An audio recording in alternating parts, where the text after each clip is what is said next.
Welcome to new lesson.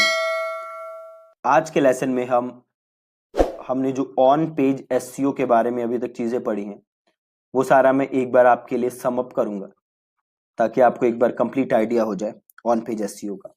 तो सबसे पहले हम बात कर लेते हैं कि ऑन पेज एसईओ था क्या। राइट, तो बताओ जी क्या था ऑन पेज एसईओ।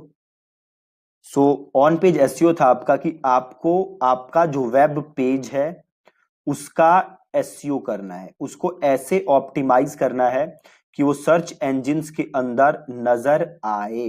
ठीक है, वही था हमारा ऑन पेज एसईओ। सो बहुत ही आसान था। ऑन पेज एसईओ की डेफिनेशन में ऐसा कुछ है नहीं जो आपको ध्यान रखना है। देन ऑन पेज एसईओ में क्या क्या चीजें हैं जो आपको ध्यान रखनी है। राइट, तो बड़ी सारी चीजें थी ऑन पेज एसईओ के अंदर जो हमने बात की थी। तो सबसे पहले आपको क्या ध्यान रखना है, आपके यूआरएल का। राइट, जो आप यूआरएल यूज कर रहे हो तो वो यूआरएल आपका सही होना चाहिए। सो बेसिकली आपका यूआरएल का जो स्ट्रक्चर है वो सही होना चाहिए। राइट, तो ये सबसे पहली चीज है जो आपको अपनी ऑन पेज एसईओ के अंदर ध्यान रखना है। अगली चीज आपको ध्यान रखनी है ऑन पेज एसईओ के अंदर आपका यूएक्स। ठीक है, यूजर एक्सपीरियंस जो है आपका वो अच्छा होना चाहिए। जो आपका यूजर आपके पेज पे आए तो आपका पेज जल्दी से लोड हो।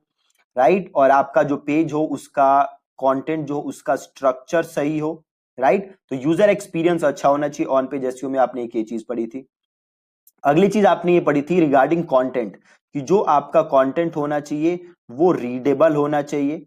राइट, उसकी लेंथ सही होनी चाहिए, प्लस आपको काफी सारी इमेजेस यूज करनी है। ठीक है, ये आपने पढ़ा था अबाउट रीडेबिलिटी।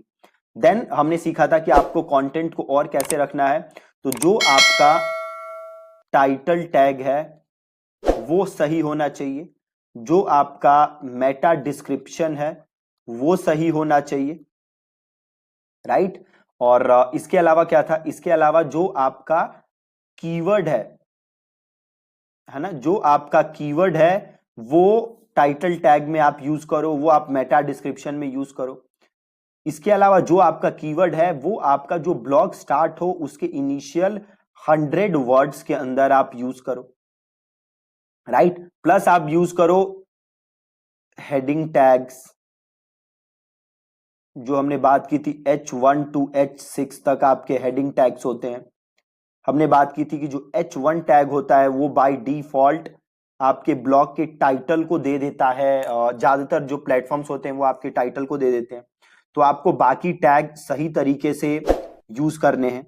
राइट, एक चीज आपको ये ध्यान रखना है, जो इनिशियली 100 वर्ड्स में यूज करना है वो आपको जरूर यूज करना है। देन आपको टाइटल टैग्स यूज करने हैं। हेडिंग टैग्स हमने जो पढ़ा था, हेडिंग टैग्स करते क्या है, हेडिंग टैग्स आपके कंटेंट को और बढ़िया से रीडेबल बनाते हैं। देन हमने बात की थी कि हमें यूज करने हैं आउटबाउंड लिंक्स, है ना, हमें आउटबाउंड लिंक्स यूज करने हैं जिससे कि अथॉरिटी बिल्ड होती है। हमने सीखा भी था हम कैसे यूज कर सकते हैं। देन हमने सीखा था कि हमें इंटरनल लिंकिंग करनी है ताकि एक आपके पेज पे गूगल आए तो वो बाकी पेजेस पे भी गूगल आपके पहुंच जाए। ठीक है, ये हमें इंटरनल लिंकिंग करनी थी। देन हमने देखा था कि हमें क्या करनी है, इमेज की भी एसईओ करनी है ना, हमें इमेज का टाइटल सही रखना है, हमें इमेज का लोड स्पीड ज्यादा ना हो, इसलिए इमेज को हमने देखा था हमने टाइनी पीएनजी से उसको छोटा कर लेंगे। राइट, और उसका ऑल्ट टेक्स्ट हम लिखेंगे जो कि बहुत ही ज्यादा जरूरी है। राइट, तो ऑन पेज में आपका ऑन पेज एसईओ में आपका यही सारी चीजें थी। और अगेन जो एक इसमें सबसे जरूरी चीज है जो हमने बात की थी अबाउट कंटेंट, आपका जो कंटेंट है वो फोकस कीवर्ड के अकॉर्डिंग होना चाहिए, उसकी डेंसिटी उस हिसाब से होनी चाहिए। प्लस हमने बात की थी एक बार उसी के अंदर डुप्लीकेट कंटेंट की, जो हमने योस्ट में देखा था कि Google hates duplicate content. So make sure कि आप कंटेंट डुप्लीकेट नहीं कर रहे, प्लस कंटेंट आपका वैल्यूएबल होना चाहिए। कुछ लेसन से पहले हमने बात की थी your life your money, your money your life, YMYL के बारे में। राइट, सो मेक श्योर कि आप उसको फॉलो कर रहे हो और उस हिसाब से आप कंटेंट लिख रहे हो। ठीक है जी, तो ऑन पेज एसईओ में इतनी ही चीजें हैं, इसके अलावा ज्यादा चीजें कुछ है नहीं ऑन पेज एसईओ के अंदर।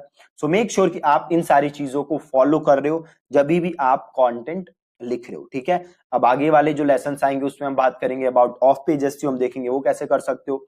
प्लस अभी बड़ी सारी और चीजें हैं एसईओ के अंदर, टेक्निकल एसईओ है, तो हम वो भी सीखेंगे कि वो कैसे किया जा सकता है। ठीक है जी, thank you so much for watching this lesson.